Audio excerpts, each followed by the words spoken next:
All right, ladies and gentlemen, let's go ahead and step into game number 3. It's 2-0 up for Quantic, and they're pulling out their big guns. Let's go ahead and check it out. It is Sase against Abver, and not only are they using Sase, they're using Naniwa as well, or I should say that the other way around, because Naniwa was used last game, but still, this is actually unprecedented from Quantic. This is the first time that they're actually using their star-studded lineup for the NASTL. Yeah, talk about big guns. Naniwa into Sase. That's and to be down after that.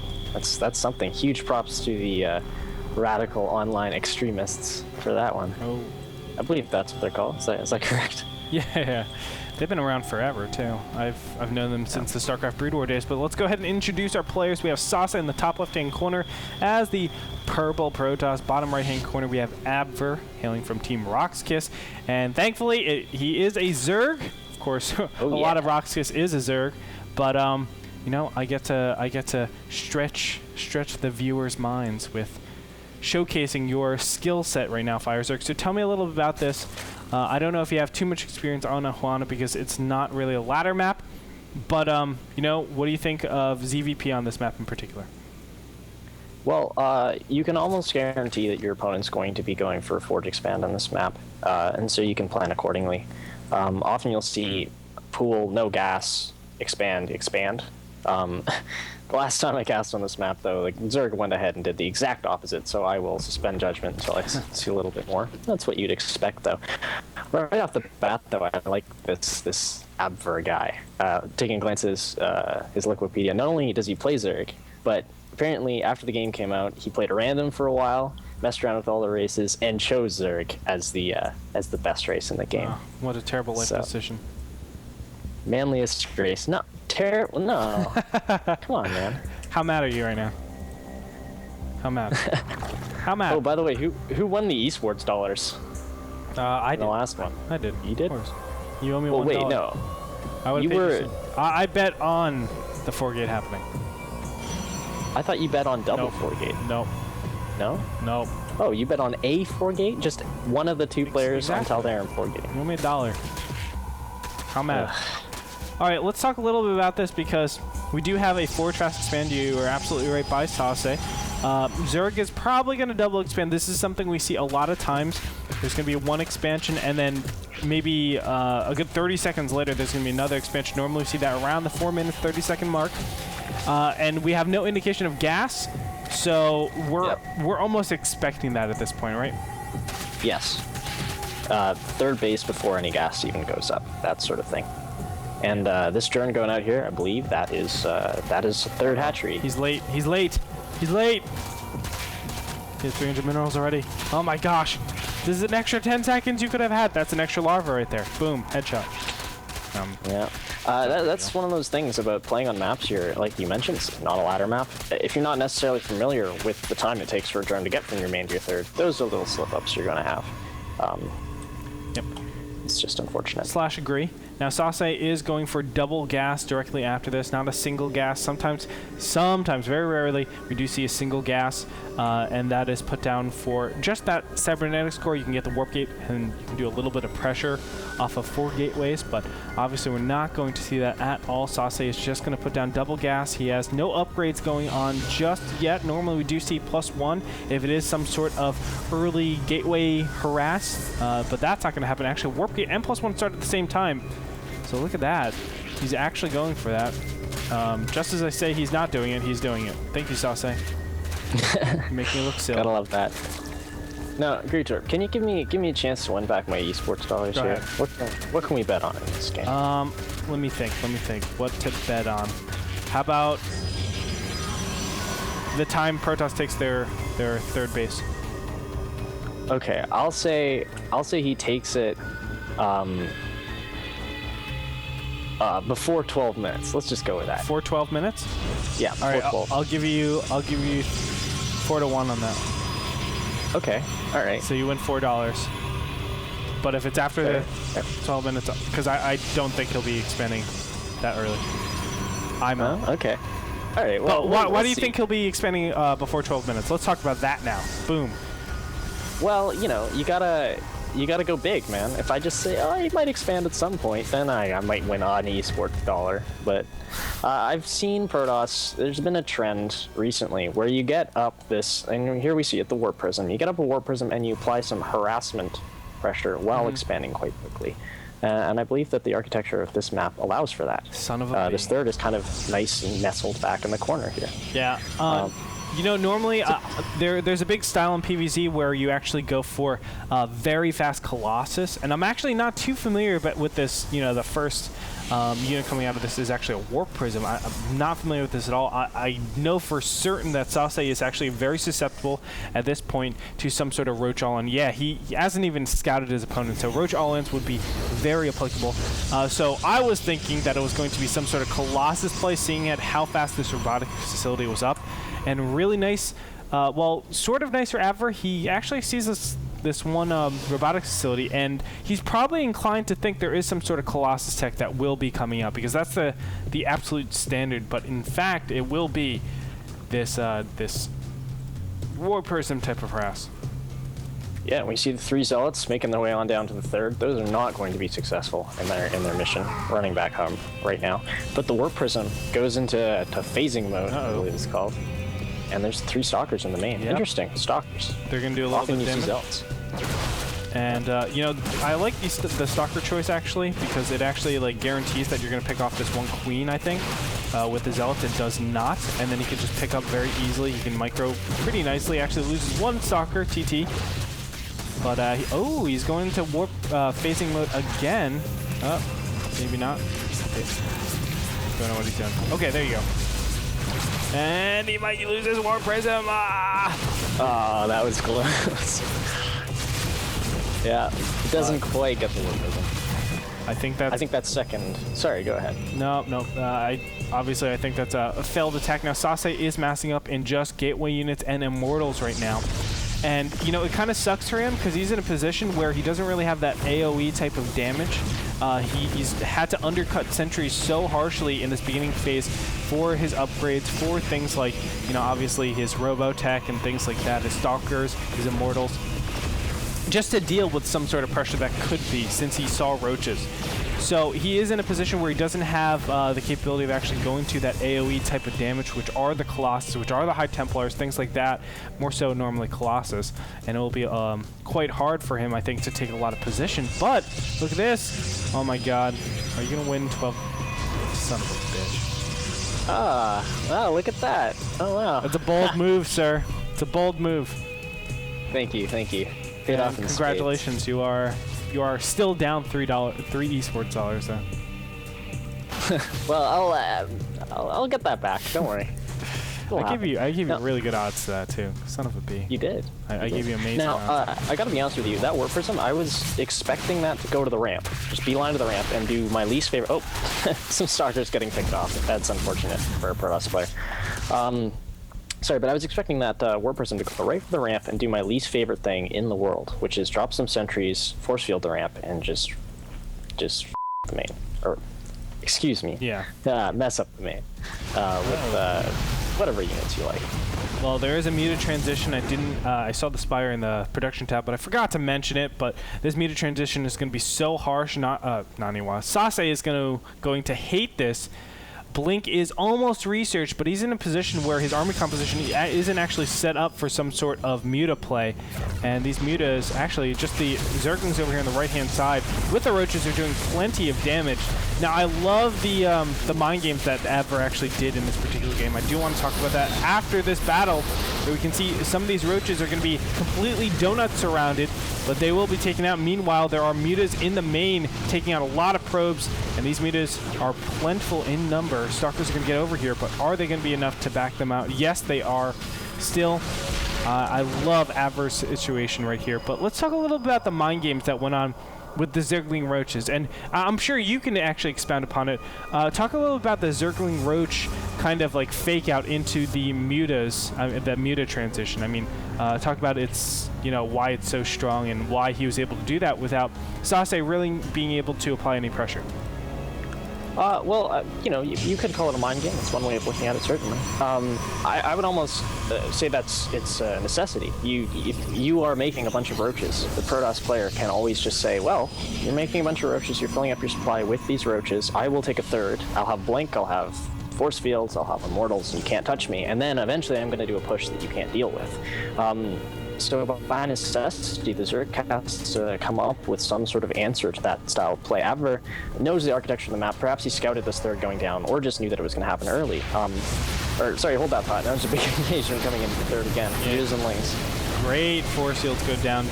Isolate all those Zerglings out obviously helps out so much, but these mutas are enough to actually take out all the anti-air. These additional stalkers are warping in here, but now finally the Zerglings will run through. A Colossus on the field to deal with this more effectively, but is it going to be enough? Already the damage has been done, but I do want to touch on that a little bit. The reason why I think it was... ooh, Dark Train is actually going to be picked off over here. Can he actually get it? No, he can't. But these mutas are still going to run around and do a lot of damage. But the reason why I think it was a mind game is because the roaches were actually premature. A lot of times when you see something like roach defense, it's going to be actually used right when you know, the timing's actually hit. So you go up to 66 drones, somewhere around there, and then you start massing roaches like crazy. But what Abver did ever so slightly was he showed roaches to his opponent super early. And normally you just do not have that. And showing those roaches actually implies that there is the range where Abver might be doing a huge aggressive build on his opponent, not really committing anything towards that third in terms of drones. And then from there, he actually is able to wipe out his opponent's third. And Sase did go for a fast third, sort of. So I like the whole thought, like, okay, Sase really can't push in because his opponent is massing up in a lot of units. So I'm going to take that thought process, and with him being so defensive, I'm going to go ahead and tech to mutas. And that's why I think this muta transition was really nice. The set of actions that he did really showcased, in my mind, that Abver knows exactly what he's doing in this particular matchup. And look at this, he's already on 8 gases. Yeah, absolutely. Now, I think the most notable, excuse me, about this game is that Sase is the bravest Protoss I've ever seen in my life. I don't see a single cannon. I was gonna say. Oh, there's one. There's the one that is natural. But still, I mean, this is like crazy, right? Like normally Protosses have like 30 million cannons all over the place. Yep. It's like, oh, well, yeah. Mutas are going to kill me. I have to have those up. But Sase, he's just like, don't care none. Gonna just get more stalkers. Easy, son. Yeah, ain't no thing for Sase. He's just going to go ahead and keep making stalkers. And I think this may be a little bit forced. Sase's probably looking at supply, looking at the game timer going, it's 7 minutes, or 17, excuse me, 17 and a half minutes into the game. And I'm at 130 supply, 140 supply just now. Imagine if he had made 8 photon cannons, where he'd be. Not in a good place. So this might be a little bit forced, but still a lot of confidence. Well, you know, Sase's playing the guessing game like crazy. I mean, he was playing the guessing game because of that one Zelmanga tower. He was able to see where those mutas were actually going, and now he's finally getting paid, or excuse me, not paid, but he's getting punished because these mutas were actually caught off guard. Nope. The Protoss was caught off guard. The mutas were able to catch his opponent off guard. And there were a lot of stalkers all the way in the main. You can see they trekked all the way from the main over to this third base. And that's why I think Sase is playing that bold style, that brand of Protoss, where it's just like, I'm just going to try to get as many units as possible. And instead of getting cannons, wow, what the? He's taking a 4th base. FireZerg, this is insane, man. Yeah, this is that style of Protoss that's been on the rise recently that I was referring to. You do a little bit of harassment early, you take your thirds, you're very well defended, and then you just keep expanding. You turtle. It's the sort of thing that'll make Idra cry himself to sleep at night. It's Protoss will just keep expanding and play defensively. Yeah. Turtle toss. And you can see the mutas going up against the stalkers. Now the stalkers do get the better end of this engagement, I do believe, just because mutas are not as good. But look at that, there's just so many of them that the stalkers aren't going to be enough. Where are any, does he have anything else? He does have an Archon over here that he's actually not using. These stalkers over here on the right-hand side are trekking across his base, trying to get there in time, but you can see these mutas are just so plentiful. But now finally the units tab is showing 22 mutas out of the field, so that muta count is dwindling. Now I think that may have been a critical overextension from Abver there. it's very easy to kind of see that red stalker and go for it. I think he did that and he got blunk into, and that's gotta hurt. He was up so much in supply. He's still up in supply. He was blunking. Yeah. But okay, now he's heading on over to that fourth, and Sase preempts him, and I think he's gonna have to pull out here. That's what she said. Yeah, I think so. You know, when you said blunkin or blunk, I actually thought of Blunkin, and then I thought of Robin Hood Men in Tights. I don't know if you've seen that. It's probably the best show in the world. Not. It's the best movie in the world. You should definitely see it. I implore you to do that. Go do it. Well, we'll do that sometime. Get some ice cream, and I'll head on over, and we can watch that movie. Easy. It'll be fun. Easy. You know, I'm just so impressed with Sase's ability to just, again, no cannons. Like, look at this fourth here. Well, he's definitely paid for it. Look at the harvester count. 47 harvesters on, 3 mining bays.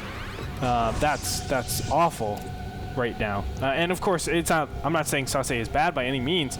I'm saying that he's being punished. He's being punished for not having his cannons up, because you have these little packs of mutas or these little packs of zerglings that are actually able to kill quite a few probes. And you can see, look at that. Workers killed 2 for the Zerg, 50 for the Protoss. That is insane. 50 probes. Imagine if he had 50 probes more at this point in time. He'd be at 103, but that would be kind of insane. But still, I mean, that's the position that he's at. I mean, definitely losing a lot from that. And now Muta's going to move over here, and magic boxing directly over the Archons. Is it going to be enough? It does look like it is, because these Mutas aren't actually taking a lot of damage, and now the Stalkers, everything has to back up, and Sase is in a crappy position. Now, we saw Zerg go for that fourth about a couple minutes ago, and Sase was able to preempt him very well, mostly due to this observer here. It's kind of hard to see. It's purple observer sitting on some purple creep, sort of the mid-right. Oh, hold that thought. Looks like Sase has had enough. Yeah, I think Sase realized that, hey, I cannot stay in this position. I need to go ahead and be the aggressor. He's going to push into probably the third. That's where it's weakest. He actually has no spine crawlers over there. But no, he's going to the natural. Okay. Nope, he's going to the third. Yes, score 1 Gretorp. And he's going to kill a couple of units here. But this is the correct decision from Abver. He's going to actually go for the third base and completely cut the production of Sase, making it so that Sase has to push into some sort of spine crawler composition. Yeah, and people talk about going Mutaling in CVP, but it's really a 3-unit composition. Mutaling, spine crawler.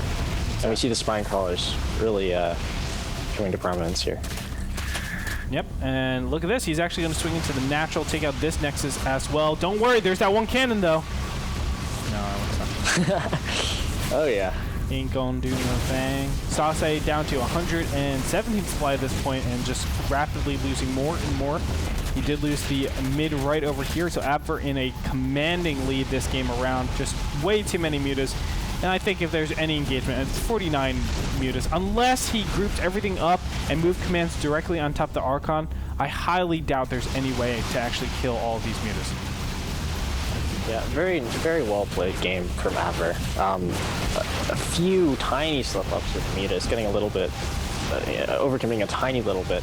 But overall, the biggest mistake you see Zerg players make, Mutaling, is just going for the aggression far too much, over making lings, not making enough drones. And Abver didn't ever do that. So kudos to him. Yep. And there it is. It looks like he's not building his units not building his base anymore. So right now he's in a position where he's going to be eliminated. And this is the last Dark Shrine. That's it. So GG, and Sase will lose.